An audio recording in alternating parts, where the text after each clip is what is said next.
Assalomu alaykum hammaga. Bugun men sizlarga 2 daqiqa ichida revmatizmda yuzemli bo'yicha qanday tashxislashni o'rgatib qo'yaman. Demak, qani bo'lmasam ketdik. Demak, revmatizmni tashxislashda bizda Jones kriteriyasi, Jones mezonlari muhim ahamiyatga ega bo'ladi. Demak, Jones mezonlarining ikkitasi bor: katta mezonlar, kichik mezonlar. Demak, katta mezonlar 5 ta. Birinchisi bo'g'imlardagi, demak, og'riqlar, zararlanishlar. O'ziga xosligi asimetrik hamda ko'chuvchi og'riqlar. Misol uchun, birinchi kuni tirsagida, keyingi kuni tizzasida bo'lishi mumkin bo'ladi. Ikkinchisi bu kardit bo'ladi, ya'ni misol uchun miokardit, endokardit, epikardit hammasi bitta bo'lib pankardit deyiladi. Yurakning hamma qavatidan yallig'lanishi. Uchinchi o'rinda esa nima? Osteotugunchalar, ya'ni teri ostidagi kichik qattiq og'riqsiz tugunlar paydo bo'lishi mumkin, ko'pincha tirsakda bo'ladi. To'rtinchisi eritema marginatum, ya'ni qichmaydigan och qizil halqasimon dog'lar paydo bo'lishi terida.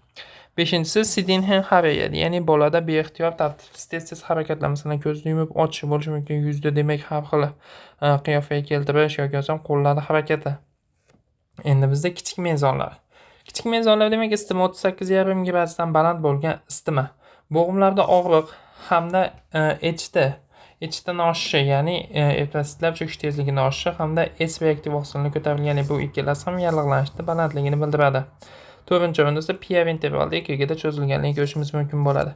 Qanday qilib tashxis qo'yamiz, nimalar kerak deydigan bo'lsak, demak bizda katta mezonlardan 2 ta bo'lsa yoki katta mezonlardan bitta plus kichik mezonlardan 2 ta qo'shilsa, demak bunda nima deyishimiz mumkin bo'ladi? Bu revmatizm yoki o'tkir revmatik isitma tashxisini qo'ysak bo'ladi.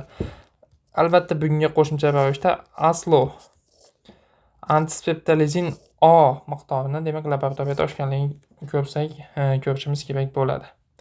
Demak, shu revmatik isitma tashxislash edi.